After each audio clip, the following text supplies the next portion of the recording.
जनपद गोरखपुर में जनवरी 2024 में एक मामला संज्ञान में आया था, जब एक अधिवक्ता द्वारा एक किसी वार्ड में लगाए गए स्टैम्प पेपर्स को ट्रेजरी में रिफंड के लिए प्रोड्यूस किया गया। तो जानकारी हुई कि वो स्टैम्प पेपर्स कभी वहां से इशू ही नहीं हुए थे। उन संबंधित जो स्टैम्प पेपर्स हैं उनको तकनीकी रूप से लैब के माध्यम से जब जांच कराई गई तो वो फेक पाए गए। इस संबंध में एक मुकदमा थाना कैंट पर पंजीकृत हुआ था।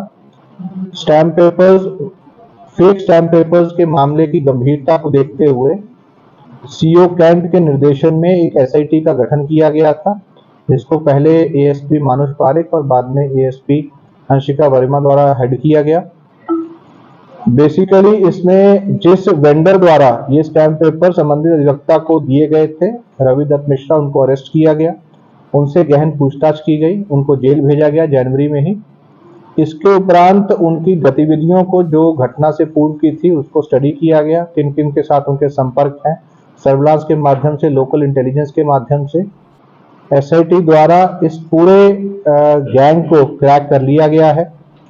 बेसिकली ये सिवान बिहार में ये प्रिंटिंग इन स्टैम्प पेपर्स की हो रही थी। इसमें 2 व्यक्ति अरेस्ट हुए हैं जिनका संबंध सिवान बिहार से है, कमरुद्दीन और उनका नाती साहिबजादे। इसके अलावा 5 ऐसे वेंडर्स अरेस्ट हुए हैं, जिनमें से कि एक गोरखपुर के, 3 कुशीनगर और एक देवरिया, जिनके द्वारा ये फेक स्टैम्प पेपर्स उनसे खरीदे जाते थे और यहाँ पर कई मामलों में इन फेक स्टैम्प पेपर्स का यूज किया जाता था। क्योंकि ये सब लोग नोटिफाइड वेंडर्स हैं तो इनको ये जानकारी थी कि किस सीरियल नंबर के स्टैम्प पेपर्स ट्रेजरी द्वारा इशू किए जा रहे हैं। इसके साथ साथ लोगों द्वारा ये छापा जाता था, उनकी पढ़ाई इस प्रकार से उनके द्वारा इस तरह के कोर्स भी किए गए हैं, जिसके माध्यम से उनके द्वारा जो ओरिजिनल स्टैम्प पेपर्स के सिक्योरिटी फीचर्स होते हैं उनको कैसे फेक स्टैम्प पेपर में तब्दील करना है, या फेक स्टैम्प पेपर में वो सारे सिक्योरिटी फीचर्स कैसे सम्मिलित करने हैं ताकि वो देखने में बिल्कुल ओरिजिनल लगे। इसमें जो सिवान के एक व्यक्ति अरेस्ट हुए हैं, ये 1986 या 2014 में भी पहले ऐसे ही संबंधित मामलों में जेल जा चुके हैं। इनका जो नाती है उसके द्वारा कंप्यूटर कोर्स भी किए गए हैं, प्रिंटिंग और कंप्यूटर के अन्य जो लैंग्वेजेस होती हैं उसके कोर्स किए गए हैं। तो पूरा एक संगठित गिरोह के रूप में चल रहा था। इनकी पूछताछ में कुछ अन्य वेंडर्स और लोगों के फॉरवर्ड और बैकवर्ड लिंकेजेस के नाम सामने आए हैं, जिनके ऊपर हमारी इन्वेस्टिगेशंस चल रही हैं।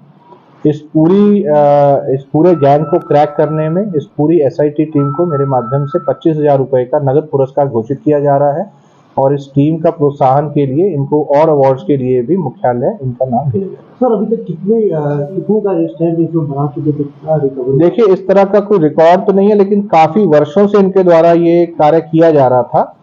जो इनके पास से बरामदगी हुई है वो 1 करोड़ से भी ज्यादा के छापे हुए जो स्टैम्प पेपर्स हैं वो बरामद हुए हैं। इसके अतिरिक्त लैपटॉप्स बरामद हुए हैं, प्रिंटर्स, स्कैनर्स, जो इंक वगैरह यूज होती है, पेपर जो इसमें यूज होता है, अन्य उपकरण जो इसमें पूरी चीज में यूज होते हैं, इन सब की बरामदगी हुई है। इनको अरेस्ट करके जेल भेजा जा रहा है और आगे चल के इनके ऊपर गैंगस्टर की भी कार्रवाई की जाएगी।